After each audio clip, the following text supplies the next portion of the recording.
नोंनि हायना गोनां महराव नोंनि बान गोनां गाराङाव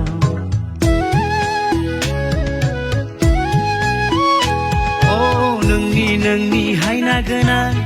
महराव नोंनि बान गोनां गाराङाव अन्थाइ बायदि बेसेबा गोरा आंनि गोसोआ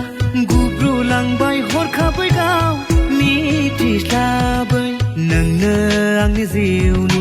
नोंनो मोगथां मुलुगनि नोंनो गोसो बागाननि समायनासिन आगोमासिन बारसे